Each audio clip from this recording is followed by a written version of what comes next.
Jadi, mari kita mulai perjalanan mengenal Joseph Stalin.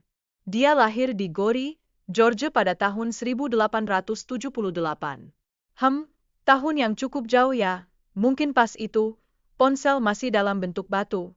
Keluarganya mengalami kemunduran ekonomi, dan ternyata, ayahnya itu pemabuk yang doyan berantem. Wah, bisa dibayangkan betapa serunya makan malam di rumahnya. Stalin mulai bersekolah di gereja ortodoks. Di sana, dia menunjukkan bakat akademis dan seni. Cuma, sayangnya, kesehatan Stalin agak rewel, dan ibunya sangat berharap dia jadi pendeta. Iya, soalnya kan kaum pendeta biasanya dapat banyak respek, tapi kayaknya, Stalin lebih sreg jadi orang yang bikin gerakan revolusi daripada berkhotbah di mimbar. Nah, saat dia bergabung dengan klub buku terlarang, makhluk yang satu ini mulai berpetualang ke dunia revolusi. Dia terpengaruh oleh Karl Marx, yang membuatnya bersemangat seperti menemukan wifi gratis di tempat umum. Gagasan sosialisme membuatnya berapi-api, dan bisa dibilang, ini adalah masa-masa dia terkena virus revolusi yang bikin dia gerah. Gak berhenti sampai di situ. Stalin juga sempat jadi ahli meteorologi di Observatorium Tiflis. Bayangkan, dia ganti baju dari jas ilmuwan jadi jas revolusioner. Di waktu senggangnya, dia mulai sibuk memikirkan cara-cara untuk menggulingkan pemerintah yang ada. Gak heran, dia jadi sorotan banyak orang, mungkin lebih viral dari TikTok. Setelah melakukan demonstrasi habis-habisan, tahu-tahu Stalin berhasil menghindari penangkapan seperti ninja. Dia terus berjuang meskipun harus bersembunyi dari kejaran polisi. Dedikasinya terhadap gerakan sosialis ini bikin kita mikir, wah, ini orang benar-benar totalitas. Padahal, kalau lagi mager, kita lebih milih bersembunyi di kasur sambil binge watch series. Ternyata, Stalin juga terlibat dalam kerusuhan setelah pembantaian pengunjuk rasa di Saint Petersburg.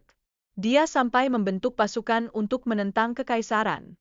Tentu saja, aksi beraninya menguatkan posisinya di kalangan sosialis mungkin membuat dia merasa lebih keren dari superhero di film.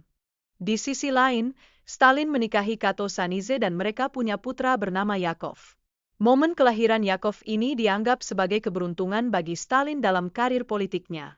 Bayangkan, bisa jadi saat itu dia berasa seperti, baby power untuk politik. Dan yang lebih mendebarkan, pada tahun 1907, Stalin pun mengatur perampokan besar-besaran di Ban Kekaisaran. Meskipun banyak yang tewas, komplotan ini berhasil kabur. Ya ampun, jangan coba-coba di rumah ya, ini bukan film action. Meski terus-menerus berhadapan dengan penangkapan dan pengasingan, Stalin tetap gigih mengorganisir gerakan Bolshevik. Dia kayak superhero yang selalu bisa meloloskan diri dari jebakan dan tetap terlibat dalam politik. Ini dedikasi yang bikin kita sadar bahwa mantan pacar kita yang selalu minta balikan pun tidak sepenuh hati seperti dia. Selama bersembunyi, dia tak hanya tidur siang. Stalin juga aktif merencanakan kegiatan untuk mendukung Bolshevik, serta melakukan perjalanan untuk meneliti dan menulis artikel tentang Marxisme. Pasti nulis sambil ngopi, sambil mikirin strategi jitu. Siapa sangka, kerja sambil ngopi bisa bikin revolusi? Ketika Perang Dunia Pertama muncul, Stalin dan rekan-rekannya dari Bolshevik diminta untuk ikut wajib militer. Tapi sayangnya, karena cacat, dia dinyatakan tidak layak militer. Mungkin lebih banyak bersembunyi daripada berperang. Setelah revolusi sukses, Stalin jadi salah satu tokoh penting dalam pemerintahan baru. Dia terlibat dalam menyusun konstitusi dan mendukung pembentukan dinas keamanan Bolshevik. Ini kayak di drama politik, dia langsung jadi the chosen one untuk mengambil alih. Stalin pun menandatangani dekret yang memberi hak kepada etnis minoritas untuk memisahkan diri dari Rusia. Wah, ini langkah cerdas untuk mendapat dukungan dari kelompok-kelompok ini. Kayak main catur, dia sudah memikirkan langkah-langkah strategis di depan sambil ngopi sambil menunggu lawan bergerak. Setelah Rusia mundur dari Perang Dunia Pertama, banyak pihak internal marah, dan ini memicu perang saudara. Dan di sini, Stalin dapat peluang menunjukkan kemampuannya sebagai komandan militer. Seperti ninja dalam perang, dia beraksi dengan penuh strategi di lapangan. Selama Perang Saudara, Stalin tak segan-segan mengambil tindakan keras terhadap yang dicurigai kontrarevolusi. Meskipun taktiknya efektif, korban jiwa pun berjatuhan.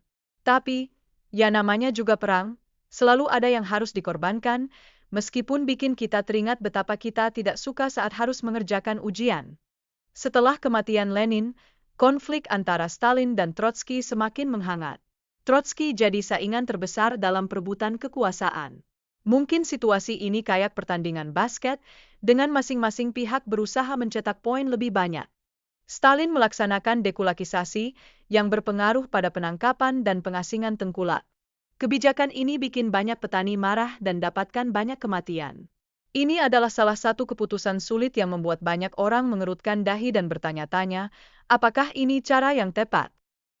Kemudian, demi mengubah Uni Soviet menjadi kekuatan industri, Stalin meluncurkan rencana 5 tahun. Tentu saja, dampaknya besar, termasuk kelaparan massal. Selalu ada harga yang harus dibayar, dan ini bikin kita mengingat, kadang hidup ini mahal loh.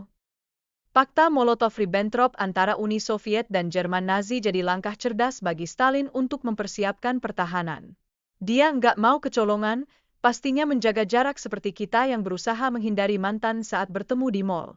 Pertempuran Stalingrad adalah momen penting bagi Uni Soviet dalam melawan Jerman.